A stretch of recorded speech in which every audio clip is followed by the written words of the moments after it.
And joining us on the line, great to welcome from Vixens of Fall, we have got Lulu. No, it's Nina. I'm sorry, I just saw Lulu's name there and that prompted me, and I remember that's what I was talking about before. So that's my mistake. I apologise. Get this right.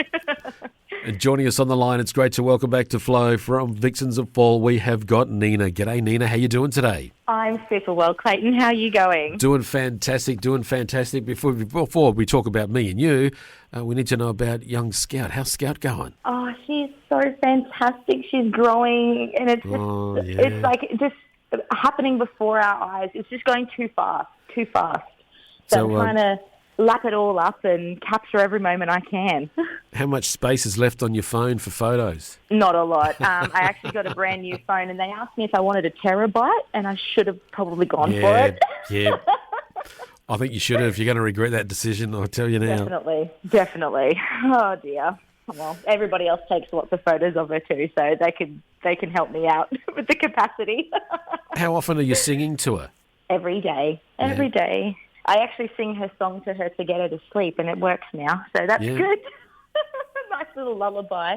And I dare say her aunts are doing a lot of that sort of singing as well. Oh, they absolutely are. They're just infatuated by her. Absolutely taken away.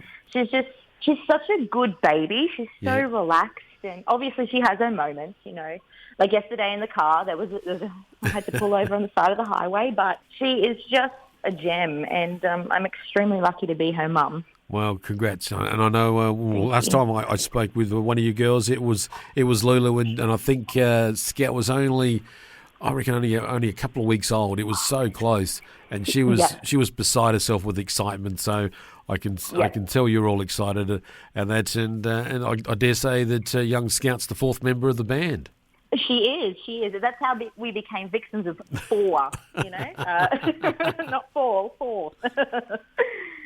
Well, have you had time to be able to, because I know you've got a song out now we're going to talk about, but have you had time in the last few months to actually do some music? Well, I'm lucky that I'm on maternity leave from my day job of being a teacher, and I just get to spend every moment with her and doing music, because we've got our new single out now. You know, it's a little bit more heads down and focusing on, you know, getting it out to the world as best we can. But we've also been planning some shows and getting ready for Tamworth and and we're lucky up here in Queensland that we do get to finally get back up on stage, and so we've been planning some shows here around Brisbane. And how's that been thus far? Those shows, have they been something that you've been enjoying, getting on that stage and just savouring the moments, or how's it been for you girls? Oh, it's been absolutely fantastic.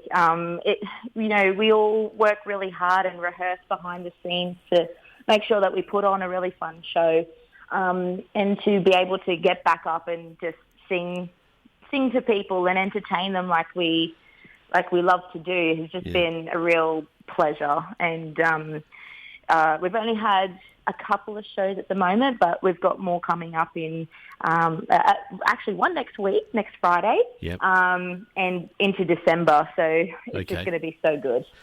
Just as a side thing, have you noticed a change in your voice since you've had Scout? Yes, I have, actually. I have. I find myself just a little bit, like my range is a bit lower than I thought it would go. Okay. So that's fun. But just generally in talking as well. I think I'm a little bit... I feel like I sound more like a mum now. Oh, look out, Scout. It's weird. Yeah. And I've already got a teacher voice, so I don't know. The combination. I think the other girls in the band might be soon hearing that mum voice too once you get doing those shows and they miss a note or something, Look, being the eldest sister out of the three of us, they've heard it all their lives, so it's not going to... I don't think it's any different to them. Your new song, we should talk about that. It's called Crooked Crown, and it's very much, for me, listening to it, I feel like it's a female empowerment song. It's one for the sisterhood. Am I being too sort of narrow-minded on that? But that's just sort of how my take on it when I looked at it. No, you are correct. You're very on the right track there. It is a sisterhood empowerment anthem. And as sisters, you know, we we always try to perk each other up because we all have our own little difficulties here and there with, body image and social media expectations and societal expectations. And so we're always there to back each other up, and just having a big conversation with Gina Jeffries and Sam Gay and Tempe Thompson from Nashville, who we wrote Crooked Crown with. Yep. We also discussed how, on a global scale, everybody needs to have their crowns fixed. So even though in the song, yes, we sing about, fix her crooked crown, it's actually a nod to everybody as well, because everybody is a king or a queen. We all have things that make us upset and knock us down a peg or two. And during this time, a lot of people are really struggling, particularly when you're stuck in lockdown for so long. You have too much time with your thoughts, I think. And so we wanted to create a song that is a message of kindness and to spread the love. Yeah, get that. Totally. And that's what I got from it as well. And I didn't mean it as a bad thing or anything either. That's how I felt with it. But when you said, I love that. Yeah, when you said about the kings and the queens, that's what it is. And to me, it was also one of those songs that when I was listening to it and when I've watched the clip, which I'll ask you about in a sec, it just sort of reminded me of being in a shop recently, and the person behind the counter was having a bad day. And just being in the shop, just witnessing, and they were having this... I guess, altercation, for want of a better description, with the customer, who didn't really need to do what they were doing, but you could tell that things weren't going well and they were having a bad day. And I just felt like if I put this song on and played it to them, they both would have stopped, listened to it, and went, you know what, let's just agree to disagree and move on, sort of thing. Yeah. And that's just sort of how I felt. That's what we want. We want people to lift their heads and feel good, because we all need that extra little love and support sometimes. And when it comes from places unexpected, I think it makes it even more special. Exactly. And we all have bad days. We all know that. And it's just, I just sort of feel that we just need to sometimes just relax, just take a breath, and we'll get through it and resolve things a lot easier. Now, onto the clip. And I see that all the sisters gathered around, and you've got lots of other sisters there as well. Yes, we absolutely do. We had such a fun time filming that. We had a big, we call them a poo-poo platter, because that's what it was in A Bug's Life. Yep.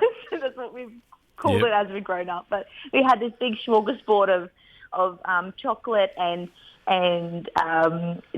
nibbles and dip, and we just had such a great time. We filmed it at Old Petrie Town, which is a beautiful historical village up here in North Brisbane, and it was extremely windy, so that was another aspect of the day, but it was just so nice to be able to sit around and just have a good laugh while we were filming.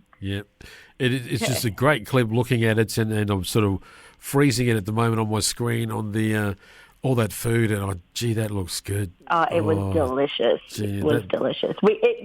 We could only take little bits at a time, because our beautiful producer Jasmine, she was like, we don't want to change it up too much. And then we had melted chocolate and sun-cooked salami. And cabana. It was fantastic. It was so delicious. Is that a common thing for you when you're sort of stepping a bit away from the teaching and the singing and that? Is that you like to do that, just get there with a group of friends, and that's how you sort of unwind from things and reconnect, I guess? Yes, absolutely. That's my Friday nights and my Saturdays and my Sundays. I love a good poo-poo platter. It's fun. Yeah. Don't we all? Oh, yeah. Well, I know last time I was talking to Lulu, we got onto food somehow, and I felt we could have spent an hour talking about food. So I gather it's very much in the blood. Yes, we love a good home cooked meal and sitting around with our family. I think being Italian, it really that's part of our love language, I guess. Cooking for other people and feeding them and sitting around and just soaking up the atmosphere. So whenever we get together with our family, that's exactly what we do. We sit down and we eat and we talk and we just have a good time. So food's a really strong component in the White House family. Yeah. Well, I know for my wife and I at home, we love when we're cooking. We love cooking to music playing. Always put some music on for us to listen to. So, So, two questions I got to you. Firstly, what do you listen to when you're cooking? When I'm cooking, I like to make sure that I'm keeping up to date with actually all of the great country music that's coming out. But I really enjoy classic rock. And classic country as well. So I do have Dolly on record, and a lot of Fleetwood Mac will play. Okay. And then there's Creedence Clearwater Revival, and then there's who else? The Eagles. Like, it's just on rotation. Yeah. Okay, good. My second question is to you. With the talent that you girls have and the love of food that you have, why cannot you put together a song that I can play while I'm cooking with my wife? Oh my gosh! Okay, that's going to have to happen now, isn't it? I'm going to have to write a special song for you. Because I'm sure I'm not the only one. I'm sure there are others out there that do the same thing.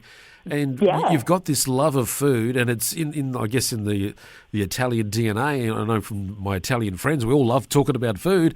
So and we love listening to music. So why not a song? Why not put it all together? Yes. So come on, come on, Nina. The challenge is there. No worries. Well, I will put it to the writing team, and I'll make sure it happens for you.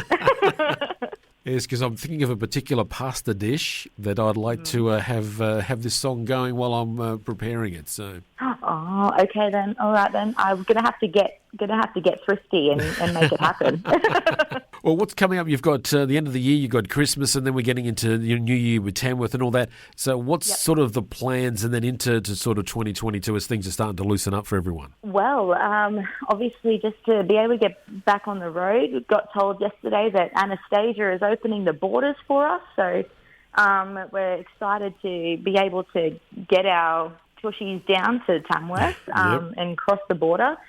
So we're going to be there for the whole 10 days, and we can't wait to soak up the very hot atmosphere. And it'll be Scout's first big trip too, so she'll be with us. And then into next year, we're just going to be writing and recording and releasing, and hopefully there might be a cheeky album coming out. Ooh. Yeah, I know. Excitement. Yes. And I somehow feel that's where my food song's going to be. So, look, I am definitely going to advocate for it. Oh, I hope so. I cannot wait to talk to you about it, but we'll see what happens. I understand. Yes, we'll see what happens. Absolutely. Well, Nina, it is great chatting to you. All our love to Scout, and all goes well, and also to the rest of you girls. Thank you so much for spending time with us today on Flow. Good luck with everything and Christmas and all that in Tamworth. I know we'll be talking again soon. If it's not this year, it'll definitely be next year. But we've got your current single here ready to go. If you could please introduce it for all our Flow listeners. Will do. Hi, everyone. It's Nina from Vixens Of Fall, and you're listening to our brand new single, Crooked Crown, on Flow FM.